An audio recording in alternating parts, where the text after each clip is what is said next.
बिस्मिल्लाहिर्रहमानिर्रहीम। हज़रात साहब इकराम रज़ी अल्लाह अन्हुम अजमईन इस उम्मत के सबसे बेहतरीन अफराद हैं। इनका तज़किरा भी बाइसे खैर व बरकत है।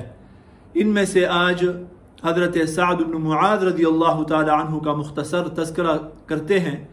हज़रत सअद इब्न मुआज़ रज़ी अल्लाह तआला अन्हु की ख़ास बात यह है कि इनको इस्लाम में वक्त तो बहुत थोड़ा मिला मगर मकाम बहुत ही बुलंद पाया। बहुत ख़ास चीज़ें इनके साथ पेश आईं। 31 साल की उम्र में ईमान लाए, 37 साल की उम्र में इनकी वफ़ात हो गई, सिर्फ 6 साल। मगर अपने ईमान और अपने इखलास की वजह से वो बुलंद मकाम पाया कि इनकी वफ़ात के ऊपर और इनकी शहादत के ऊपर अल्लाह का अर्श हिल जाता है।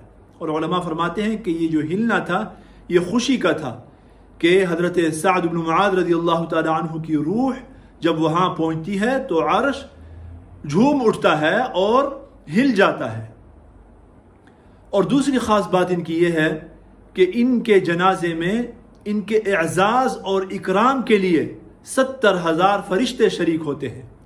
और तीसरी बात इनकी ख़ास ये है कि ये अपनी कौम में बहुत ज़्यादा मकबूल थे। कौम इनसे बहुत मोहब्बत करती थी। इनके कबीले का नाम था बनु अशहल।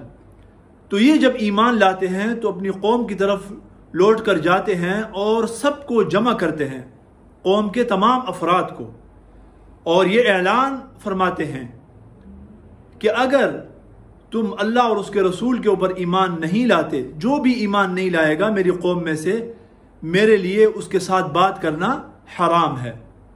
शाम तक कोई मर्द, कोई औरत, कोई छोटा, कोई बड़ा ऐसा नहीं बचता कि जो ईमान न ले आया हो।